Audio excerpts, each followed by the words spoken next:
So much. Thank you, sir. Hepatology and liver transplantation, Global Hospitals and Health City. Welcome, sir.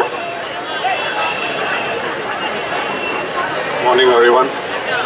Very welcome for our chief guest, Dr. Vijay, Honorable Health Minister, and all other dignitaries on the stage who are involved by this disease. And in Tamil Nadu alone, about 35 lakh people are affected. And over a period of time, at least 25% of them will present a serious disease, and many of them quite an advanced stage where you can't do anything much. So the only way to prevent the disease is vaccination, which is very effective. So the essence of today's rally is to create the awareness of hepatitis B among the public and look out for people who need the vaccination. Because the incidence of hepatitis B in our country, almost everybody needs to be tested for hepatitis B, and it is able to cure in later stages. If you cure it initially, it's very effective. Global Hospital நிர்வாக இயக்குனர் doctor K Rabindranath அவர்களே, doctor A ஒளிசெல்வன் அவர்களே, global ஹாஸ்பிட்டலுடைய நிர்வாக இயக்குனர் doctor K Rabindranath அவர்களே, doctor A ஒளிசெல்வன் அவர்களே, இன்றைக்கு இந்த வேர்ல்டு ஹெல்த் ஆர்கனைசேஷன் என்று சொல்லப்படுகின்ற உலக சுகாதார நிறுவனத்தினுடைய கருத்துப்படி வேர்ல்டு ஹெப்படைட்டிஸ் டே என்று சொல்லப்படுகின்ற உலக கல்லீரல் அழற்சி தினம் எங்கும் கொண்டாடப்பட்டு வருகின்றது. இந்த உலக ஹெப்படைட்டிஸ் டே இன்றைக்கு ஏன் கொண்டாடப்படுகின்றது உங்களுக்கு எல்லோருக்கும் தெரியும் நினைக்கின்றேன்.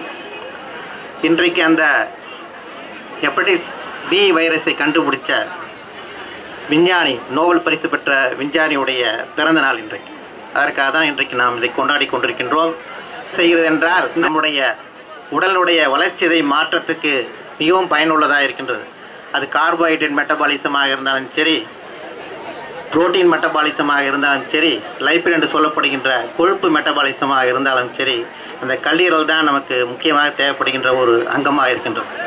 அது மட்டுமல்லாமல் ரத்தம் உறைவதற்கு தேவையான புரோத்தாமினை அதுதான் கொடுக்கின்றது. ஆக இந்த கல்லீரல் வேலை செய்யவில்லை என்றால் நம்முடைய உடலிலே வளர்ச்சிதை மாற்றம் முழுவதுமாக நின்று விடுகின்றது. அதனால் வயிற்றிலே நீர் கோத்து கொண்டு சில சமயங்களே மூளை கோமாக சென்று இறப்பு ஏற்படுகின்றது. ஆக உலகத்திலே 12 பேர் ஒருவருக்கு இந்த ஹெப்படைட்டிஸ் பி வைரஸ் அஃபெக்ட் ஆகின்றது என்று சொல்கின்றார்கள். கிட்டத்தட்ட கிடையாது. இதுதான் பெரிய பிரச்சனை. ஆகத்தான் இதற்கு ஒரு விழிப்புணர்வு ஏற்படுத்த வேண்டும் என்பதற்காகத்தான் இந்த மாதிரி நடைப்பயணம் மற்றதெல்லாம் செய்து கொண்டிருக்கின்றார்கள். இந்த நோய் வந்துவிட்டால் என்ன செய்கின்றது என்றால், இந்த hepatitis B and C virus affect ஆன எல்லோருக்குமே அந்த கல்லீரலானது வீக்கமடைந்து விடுகின்றது முதல்ல. அதன் பிறகு அந்த கல்லீரல் முழுவதும் செயலிழந்து சுருக்கம் அடைந்து விடுகிறது.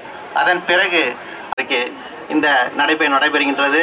இந்த குளோபல் மருத்துவமனை இங்கே சிறப்பாக செய்து கொண்டிருக்கிறார்கள். இது ஆக்சுவலாக பார்த்தீங்கன்னா இங்கே இந்த சிறப்பான பயணம் தொடர வேண்டும் என்று கேட்டுக்கொண்டு நம்முடைய நடைப்பயணம் இன்றைக்கு ஆரம்பிக்கிறேன் என்று சொல்லிக்கொண்டு விடைபெறுகின்றேன்.